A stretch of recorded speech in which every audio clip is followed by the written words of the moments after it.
Basta walang babae doon na Promise. promise. Alam mo naman si Luis eh. Ha? Don't worry. Girls, alam nyo na kung ano ang gagawin nyo mamaya. Sa bachelor's party, kariin nyo, brutal kayo sa mga boys, ha?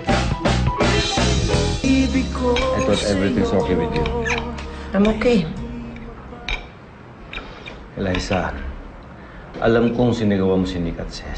Shut up, Eliza. Lumang issue niya pagiging bastardo ni Nick. He is my son, tapos. Anak ko rin si Luis.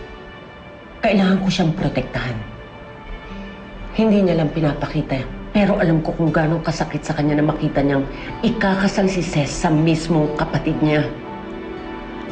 Alam ko kasalanan ko ito eh. Hindi ko na lang sana inaway si Ces noon. Para kay Luis. Di sana si Luis na lang ang masaya ngayon. Alam mo, Eliza, hayaan mo na si Nick at Ces. Isa lang ang ibig sabihin niya. Luis and Ces are not meant to be together. As simple as that. Ma, it's not your fault. Huwag niyo nasisihin ang sarili niyo. Alam niyo ba, may nabasa ako sa Chinese astrology na ang unang tao na magbigay sa akin ng wooden horse ay may mahalagang papel sa buhay ko. And you believe in that? Paano kung sino na naman tinderang magbigay sa inyan? Papatulan mo? Eliza, yan ka na naman eh. Ganyan lang ganyan ka nung kay Ces. I'm sorry. Anak, kung sino man ang babaeng magpapaligaya sa'yo, tatanggapin ko. Thanks, Ma. Oh, Hi, Luis. hi, Trina. You didn't even text me that you were dropping by. It's okay. Nasabi naman sa akin ni Judy na darating ka, so I just waited for you. Ikaw talaga. Here. What's this? Thanks. Bubuksan ko na, ah.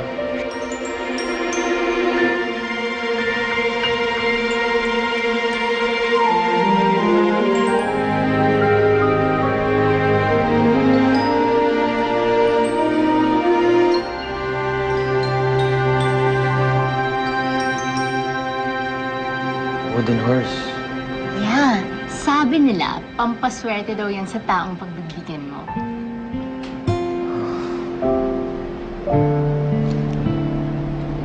Luis? Okay ka lang ba? Wala. Salamat sa wooden horse. You like it?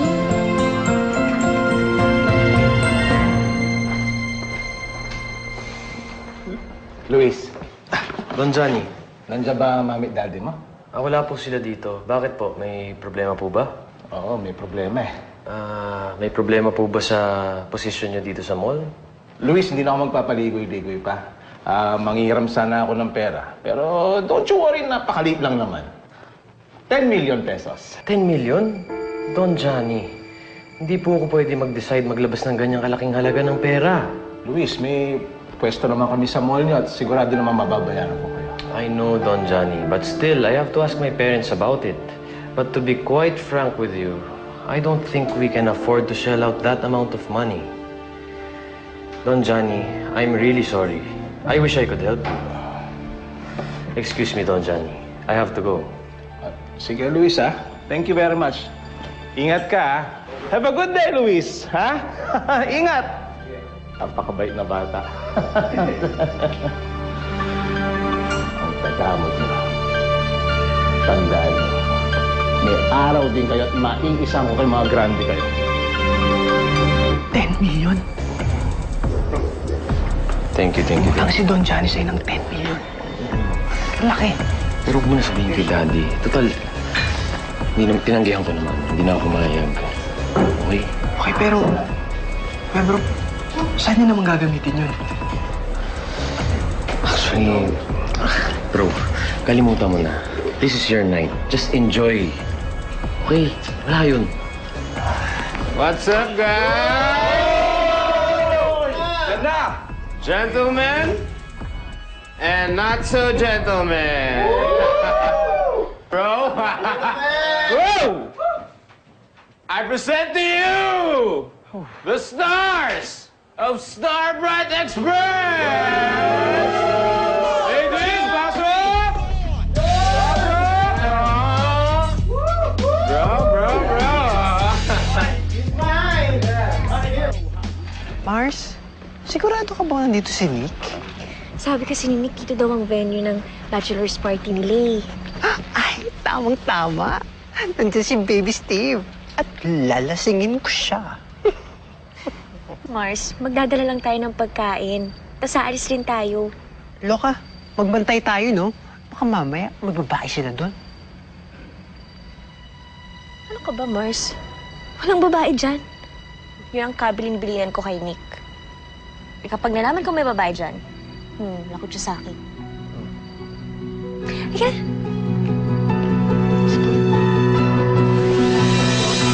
Hi, ikaw si Nick, di ba?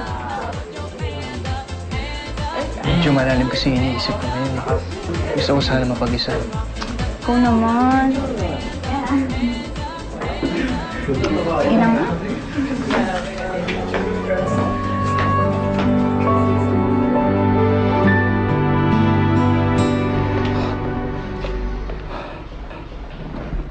Magandang gabi, Don Johnny. Kamusta na? Big Boss, magandang gabi ho. Sabi mo ikakasal ang anak mo sa isang grande. At kapag kinasal na, magbabayad ka sa akin.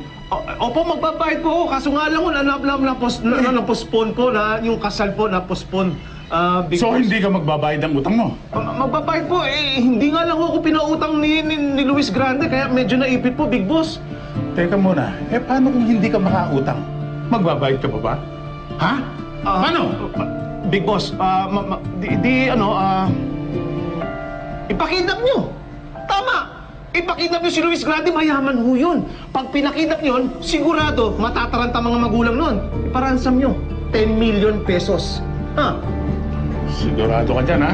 Oo, sigurado ako.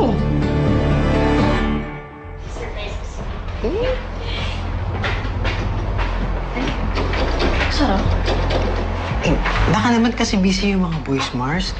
Hindi kaya tayo nakaka-istorbo?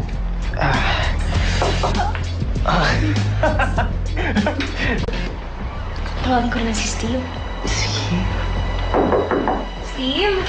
Gusto mo, doon na lang tayo sa kwarto. Para tayong dalawa na lang. Steve! Steve! Oh, Ses! Parang bulok na bulok ka.